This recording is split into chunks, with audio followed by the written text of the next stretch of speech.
Here we go.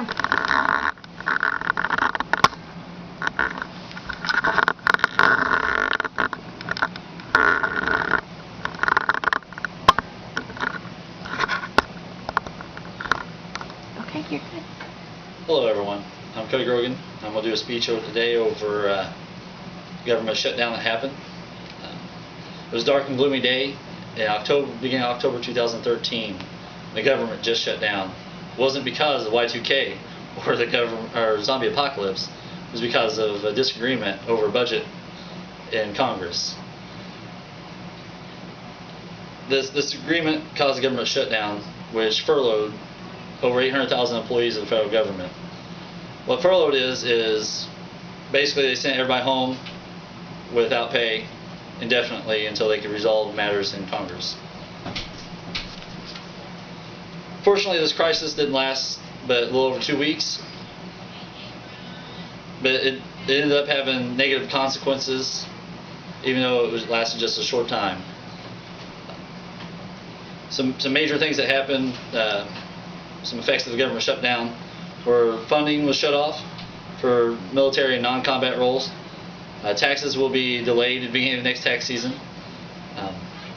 Tuition assistance was shut off for myself and many active duty or military members that receive tuition assistance from the federal government.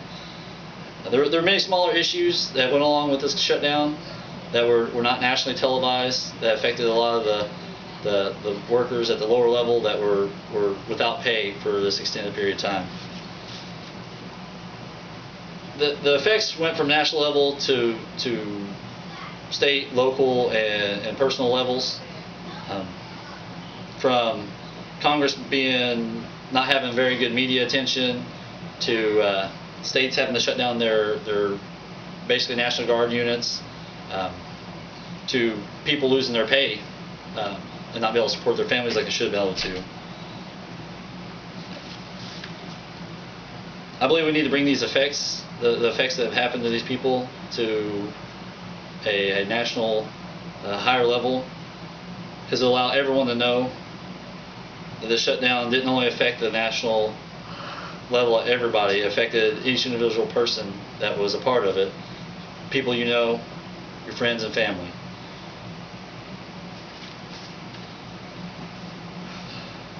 The shutdown affected everybody in different ways. It affected me because it put a hold on, an instant hold on National Guard funding, which is my job. I'm active duty. I'm a supply sergeant for the National Guard. I'm in logistics.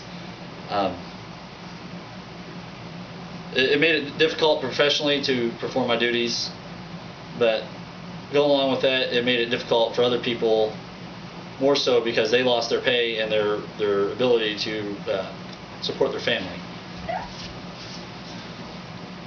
Many memos hit my desk at the beginning of this government shutdown that affected funding for my mission essential equipment I needed, money for fuel.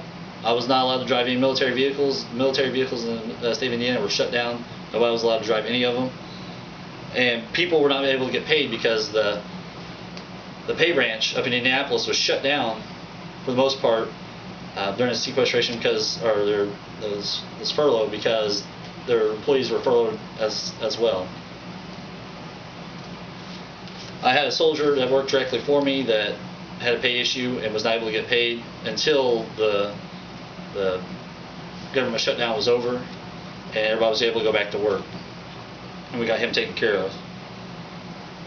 But it not only affected soldiers under my command, it affected family members of mine, such as my brother-in-law, who is not only affected by this government shutdown, he was affected by sequestration as well. And after talking to him, he admitted that after not being paid at all, losing a day of work a week during sequestration was not as bad.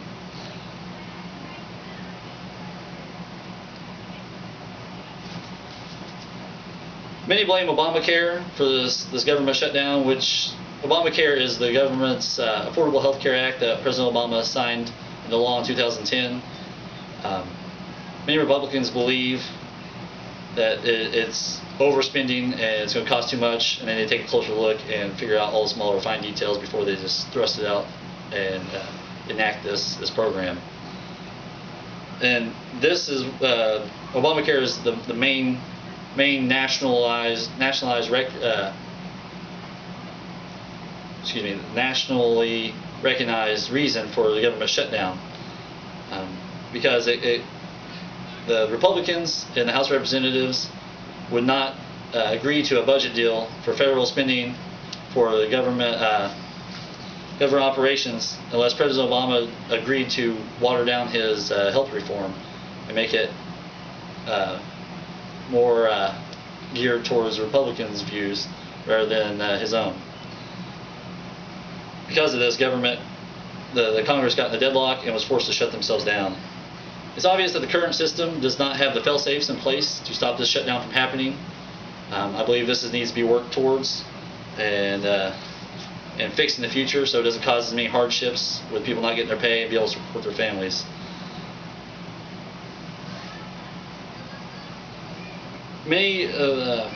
Having the U.S. government shut down completely is not a good program to have. We're a world power and should not be shut down everything just about until our leadership figures out what they're doing. I believe there should be programs in place to prevent this in the future. I'm going to leave that to much more smarter people than myself, because there's important work being done by government employees every day all over the world.